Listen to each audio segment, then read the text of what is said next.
ପିଲାମାନେ ୟୁରୋପ ମହାଦେଶରେ ଗୋଟିଏ ବହୁତ ସୁନ୍ଦର ଦେଶ ଅଛି, ତାର ନାମ ହେଲା ଫ୍ରାନ୍ସ।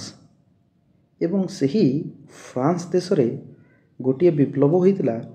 ସେହି ବିପ୍ଳବକୁ କୁହାଯାଏ ଫରାସୀ ବିପ୍ଳବ, ଯାହା 1789 ମସିହାରେ ସଂଗଠିତ ହୋଇଥିଲା। ଏବଂ ଏହି ଫରାସୀ ବିପ୍ଳବର ପ୍ରଭାବ ସାରା ବିଶ୍ୱ ଉପରେ ପଡ଼ିଥିଲା। ତ ପିଲାମାନେ ଚାଲ ଆଜି ଆମେ ପଢ଼ିବା ଏବଂ ଜାଣିବା ଏବଂ ବୁଝିବା ଫରାସୀ ବିପ୍ଳବ ବିଷୟରେ ଏବଂ ତାର କ'ଣ ପ୍ରଭାବ ସାରା ବିଶ୍ୱ ଉପରେ ପଡ଼ିଥିଲା ଆମେ ପଢ଼ି ସାରିଲା ପରେ ଜାଣିପାରିବା। ପିଲାମାନେ ଏହି ଭିଡ଼ିଓରେ ଆମେ ଜାଣିବା ପିଲାମାନେ ଫରାସୀ ବିପ୍ଳବ ବିଷୟରେ ଏବଂ ଫରାସୀ ବିପ୍ଳବ କେଉଁ କେଉଁ କାରଣ ପାଇଁ ହୋଇଥିଲା ତାହାରି ବିଷୟରେ ଜାଣିବା। ଯେମିତିକି ସାମାଜିକ କାରଣ ଦାୟୀ ଥିଲା ଫରାସୀ ବିପ୍ଳବ ହେବା ପାଇଁ, ରାଜନୈତିକ କାରଣ, ଅର୍ଥନୈତିକ କାରଣ, ବୌଦ୍ଧିକ କାରଣ, ତା ସହିତ ଆମେରିକାର ସ୍ୱାଧୀନତା ସଂଗ୍ରାମ ମଧ୍ୟ ଏହି ଫରାସୀ ବିପ୍ଳବ ହେବା ପଛରେ ବହୁତ ବଡ଼ ମୁଖ୍ୟ କାରଣ ଥିଲା। ଚାଲ ପିଲାମାନେ ଏବେ ଆମେ ଜାଣିବା ଫରାସୀ ବିପ୍ଳବ ବିଷୟରେ, ଯାହାକି ଫ୍ରାନ୍ସରେ ହୋଇଥିଲା 1789 ମସିହାରେ। ଏଠି ଯେଉଁ ଫଟୋ ଚିତ୍ର ଅଛି, ଏହି ଫଟୋ ଚିତ୍ରକୁ ଦେଖ ପିଲାମାନେ। ଏହି ଫଟୋ ଚିତ୍ରଟି ହେଉଛି ୟୁରୋପର ମ୍ୟାପ୍ ଅଟେ ଏବଂ ଏହି ୟୁରୋପ ମ୍ୟାପ୍ରେ ଏ ଯେଉଁ ଲାଲ ରଙ୍ଗରେ ଦର୍ଶାଇ ଦିଆଯାଇଛି ଏଇଟା ହେଲା ପିଲାମାନେ ଫ୍ରାନ୍ସ। ଏବଂ ଫ୍ରାନ୍ସର ରାଜଧାନୀ ହେଉଛି ପିଲାମାନେ ପ୍ୟାରିସ୍। ମୁଁ ମାର୍କ କରିଦେଉଛି, ଦେଖ ଏଠି ଏଇଟା ହେଲା ଫ୍ରାନ୍ସର ରାଜଧାନୀ ପ୍ୟାରିସ୍। ଏବଂ ଏହି ଫ୍ରାନ୍ସରେ ଫରାସୀ ବିପ୍ଳବ ହୋଇଥିଲା। କେବେ ହୋଇଥିଲା? 1789 ମସିହାରେ। ଏବେ ଜାଣିବା ପିଲାମାନେ ଫରାସୀ ବିପ୍ଳବ ବିଷୟରେ। ଫରାସୀ ବିପ୍ଳବ ଆରମ୍ଭ ହୋଇଥିଲା 1789 ମସିହା ଜୁଲାଇ 14 ତାରିଖ। ପିଲାମାନେ ତୁମର ପରୀକ୍ଷାରେ ପ୍ରଶ୍ନ ଆସିଯାଏ 1 ମାର୍କର ଯେ ଫରାସୀ ବିପ୍ଳବ କେବେ ହୋଇଥିଲା ବୋଲି। କେବେ ହୋଇଥିଲା? 1789 ମସିହା ଜୁଲାଇ 14 ତାରିଖ ଫରାସୀ ବିପ୍ଳବ ହୋଇଥିଲା। କେଉଁଠି ହୋଇଥିଲା ପିଲାମାନେ? ଫ୍ରାନ୍ସରେ ହୋଇଥିଲା। କାହା ବିରୁଦ୍ଧରେ ଏହି ଫରାସୀ ବିପ୍ଳବ ହୋଇଥିଲା ପିଲାମାନେ? ଦେଖ, ରାଜତାନ୍ତ୍ରିକ ଶାସନ ବ୍ୟବସ୍ଥା ତା ସହିତ ଅଭିଜାତ ଗୋଷ୍ଠୀର ପ୍ରତିପତ୍ତି ବିରୁଦ୍ଧରେ ଏହି ଆନ୍ଦୋଳନ ହୋଇଥିଲା। ସେହି ସମୟରେ ଫ୍ରାନ୍ସରେ ରାଜା ଶାସନ ଚାଲୁଥିଲା, ତା ସହିତ ଯେଉଁ ସମାଜରେ ସମ୍ଭ୍ରାନ୍ତ ଶ୍ରେଣୀର ଉଚ୍ଚ ବର୍ଗର ଲୋକମାନେ ଥିଲେ ତାଙ୍କର ପ୍ରତିପତ୍ତି ବିରୁଦ୍ଧରେ ଏହି ଆନ୍ଦୋଳନ ବା ବିପ୍ଳବ ହୋଇଥିଲା। ଏହି ବିପ୍ଳବ ସାମନ୍ତବାଦ ପ୍ରଥାକୁ ଲୋପ କରିଦେଇଥିଲା ପିଲାମାନେ। ସାମନ୍ତବାଦ କହିଲେ ପିଲାମାନେ ରାଜାଙ୍କର ବଶ୍ୟତା ସ୍ୱୀକାର କରି ରାଜାଙ୍କର ଅଧୀନରେ ପ୍ରଜାମାନେ କାମ କରିବାକୁ କୁହାଯାଏ ସାମନ୍ତବାଦ। ଏହି ଫରାସୀ ବିପ୍ଳବ ହେବା ଦ୍ୱାରା ଗଠନ ହୋଇଥିଲା ବ୍ୟକ୍ତିମାନଙ୍କର ସ୍ୱାଧୀନତା, ସାମାଜିକ ସାମ୍ୟ, ତା ସହିତ ଗଣତାନ୍ତ୍ରିକ ଶାସନ ମଧ୍ୟ ଫ୍ରାନ୍ସରେ ଗଠିତ ହୋଇଥିଲା।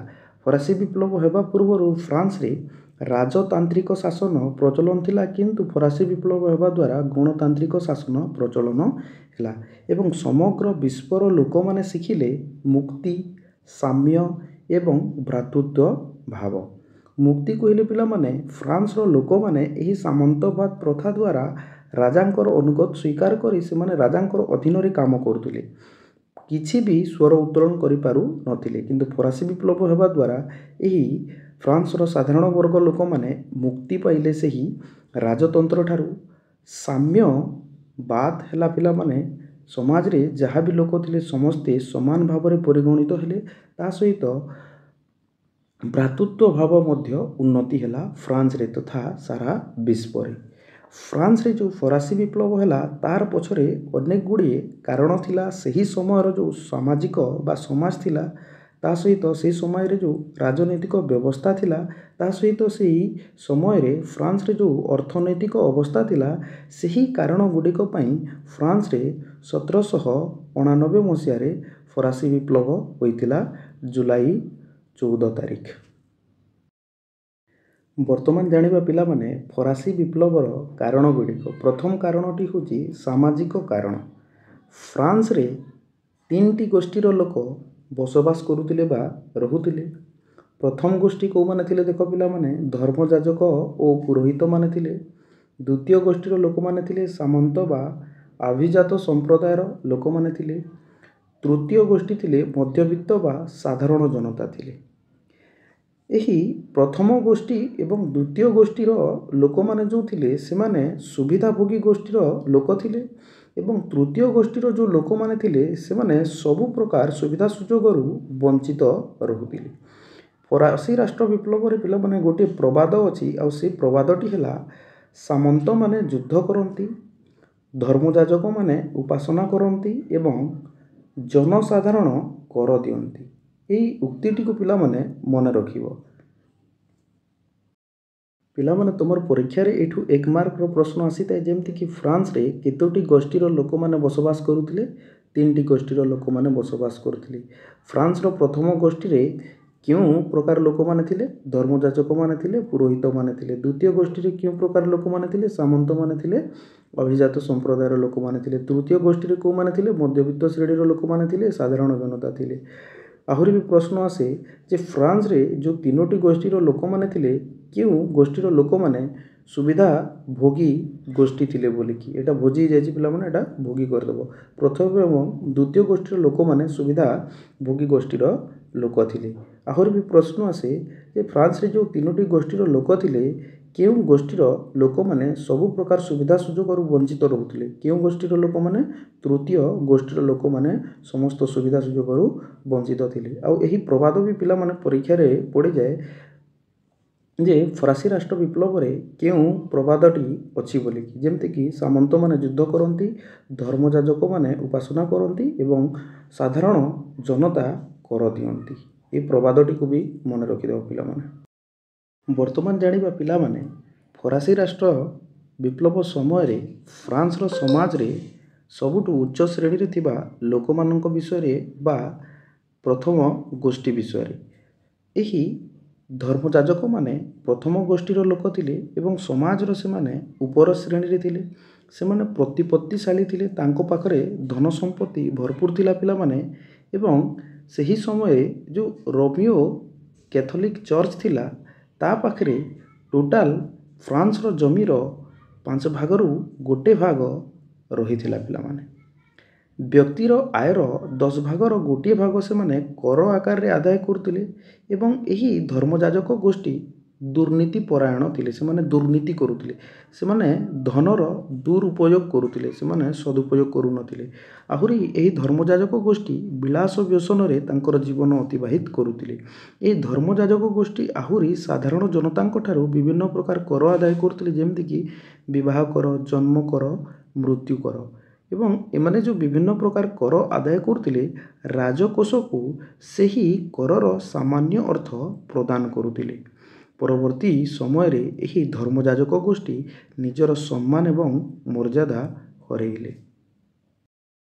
ଫରାସୀ ରାଷ୍ଟ୍ର ବିପ୍ଳବ ସମୟରେ ଫ୍ରାନ୍ସର ସମାଜରେ ଦ୍ୱିତୀୟ ଗୋଷ୍ଠୀର ଲୋକମାନେ ଥିଲେ ସାମନ୍ତ ଗୋଷ୍ଠୀର ଲୋକମାନେ। ସେମାନେ ପ୍ରଭୁତ ଭୂସମ୍ପଦର ଅଧିକାରୀ ଥିଲେ, ତାଙ୍କ ପାଖରେ ଅତ୍ୟଧିକ ଭୂସମ୍ପଦ ଥିଲା। ମାନେ ଫ୍ରାନ୍ସର ସାମନ୍ତମାନେ କର ଆଦାୟ କରୁଥିଲେ। ସେମାନେ ସେନାବାହିନୀ ଓ ଶାସନର ଯେଉଁ ଉଚ୍ଚ ପଦବୀ ଗୁଡ଼ିକ ଥିଲା, ସେହି ଉଚ୍ଚ ପଦବୀରେ କାର୍ଯ୍ୟରତ ଥିଲେ ବା ଅଳଙ୍କୃତ ଥିଲେ। ଆଉ ଏହି ସାମନ୍ତବାଦୀ ଗୋଷ୍ଠୀମାନେ ବିଳାସ ବ୍ୟସନରେ ତାଙ୍କର ଜୀବନ ଅତିବାହିତ କରୁଥିଲେ। ଏହି ସାମନ୍ତ ଗୋଷ୍ଠୀ ଆହୁରି ସାଧାରଣ ଜନତାଙ୍କୁ ଶୋଷଣ କରୁଥିଲେ ଏବଂ ଏହି ସାଧାରଣ ଜନତାମାନଙ୍କୁ ଫ୍ରାନ୍ସର ସେମାନେ ବିଦ୍ୱେଷ ଭାବ ଏବଂ ଘୃଣା ଭାବରେ ଦେଖୁଥିଲେ। ଫରାସୀ ବିପ୍ଳବ ସମୟରେ ଫ୍ରାନ୍ସର ସମାଜରେ ଯେଉଁ ତୃତୀୟ ଶ୍ରେଣୀର ବା ତୃତୀୟ ବର୍ଗର ଲୋକମାନେ ଥିଲେ, ସେମାନେ ଥିଲେ ପିଲାମାନେ ମଧ୍ୟବିତ୍ତ ଗୋଷ୍ଠୀର ଲୋକମାନେ। ଏମାନେ ଥିଲେ ତୃତୀୟ ଶ୍ରେଣୀର ଲୋକମାନେ ଫ୍ରାନ୍ସର ସମାଜରେ। ଏହି ମଧ୍ୟବିତ୍ତ ଗୋଷ୍ଠୀକୁ କୁହାଯାଉଥିଲା ବୁର୍ଜୁଆ ବୋଲିକି। ପିଲାମାନେ ପରୀକ୍ଷାରେ ତୁମର ପ୍ରଶ୍ନ ଆସିଛି ଯେ ବୁର୍ଜୁଆ କାହାକୁ କୁହାଯାଏ ବୋଲିକି। ବୁର୍ଜୁଆମାନେ ଫ୍ରାନ୍ସର ତୃତୀୟ ଶ୍ରେଣୀର ଲୋକମାନେ ଥିଲେ, ସେମାନେ ମଧ୍ୟବିତ୍ତ ଗୋଷ୍ଠୀର ଲୋକମାନେ ଥିଲେ। ଏମାନେ ଥିଲେ ଚିକିତ୍ସକ, ଶିକ୍ଷକ, ଆଇନଜୀବୀ, ବ୍ୟବସାୟୀ, କିରାଣୀ ଇତ୍ୟାଦି। ଆଉ ଏହି ବୁର୍ଜୁଆ ଶ୍ରେଣୀର ଲୋକମାନେ ବା ମଧ୍ୟବିତ୍ତ ଶ୍ରେଣୀର ଲୋକମାନେ ଆର୍ଥିକ ଦୃଷ୍ଟିରୁ ସେମାନେ ସ୍ୱଚ୍ଛଳ ଥିଲେ।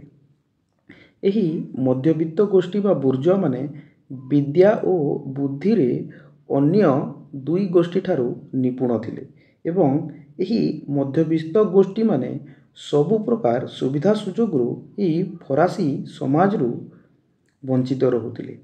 ଏହି ବୁର୍ଜୁଆ ଗୋଷ୍ଠୀ ବା ମଧ୍ୟବିତ୍ତ ଗୋଷ୍ଠୀକୁ ଫରାସୀ ବିପ୍ଳବର କର୍ଣ୍ଣଧାର ବୋଲିକି କୁହାଯାଏ।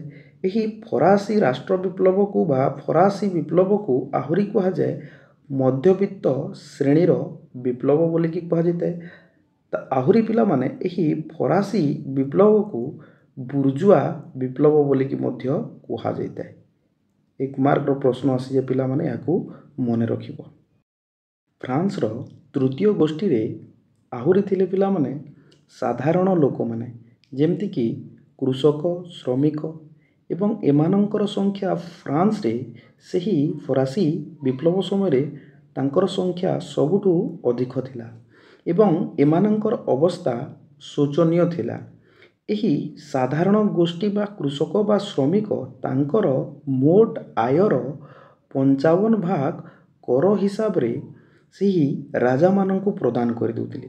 କେଉଁ କର ଗୁଡ଼ିକ ରାଜାମାନେ ସାଧାରଣ ଜନତା ବା କୃଷକ ବା ଶ୍ରମିକମାନଙ୍କ ଠାରୁ ଆଦାୟ କରୁଥିଲେ ଏପଟେ ଲେଖା ହେଇଛି ଦେଖ ପିଲାମାନେ, ଏବଂ ଏହା ପରୀକ୍ଷା ଦୃଷ୍ଟିରୁ ଅତ୍ୟନ୍ତ ଗୁରୁତ୍ୱପୂର୍ଣ୍ଣ। ଯେମିତିକି ଭୂମି କର, ଯାହାକୁ କି ଟାଇଲେ ବୋଲିକି କୁହାଯାଏ, ଆୟକର, ଯାହାକୁ କି ଭିଂଟିଏମ୍ସ ବୋଲିକି କୁହାଯାଏ, ଲବଣ କର, ଯାହାକୁ କି ଗାବେଲେ ବୋଲିକି କୁହାଯାଏ, ପଥ କର, ଯାହାକୁ କି କରଭି ବୋଲିକି କୁହାଯାଏ, ଏବଂ ଗିର୍ଜା କର, ଯାହାକୁ କି ତିଥେ ବୋଲିକି କୁହାଯାଏ। ଏହିପରି ସାମାଜିକ ବ୍ୟବସ୍ଥା ଫ୍ରାନ୍ସରେ ଫରାସୀ ବିପ୍ଳବ ସମୟରେ ଥିଲା ଏବଂ ଏହି ସାମାଜିକ ବ୍ୟବସ୍ଥା ହିଁ ଗୋଟିଏ ମୁଖ୍ୟ କାରଣ ସାଜିଥିଲା ଫ୍ରାନ୍ସରେ ଫରାସୀ ବିପ୍ଳବ ହେବା ପାଇଁ। ପିଲାମାନେ, ତମର ପରୀକ୍ଷାରେ ପ୍ରଶ୍ନ ଆସିଯାଏ 1 ମାର୍କର ଯେ ସମାଜରେ ଯେଉଁ ସାଧାରଣ ଗୋଷ୍ଠୀର ଲୋକମାନେ ଥିଲେ ଫ୍ରାନ୍ସରେ, ସେମାନେ ତାଙ୍କର ଆୟର କେତେ ଭାଗ କର ହିସାବରେ ପ୍ରଦାନ କରିଦେଉଥିଲେ? କେତେ ଭାଗ? 55%।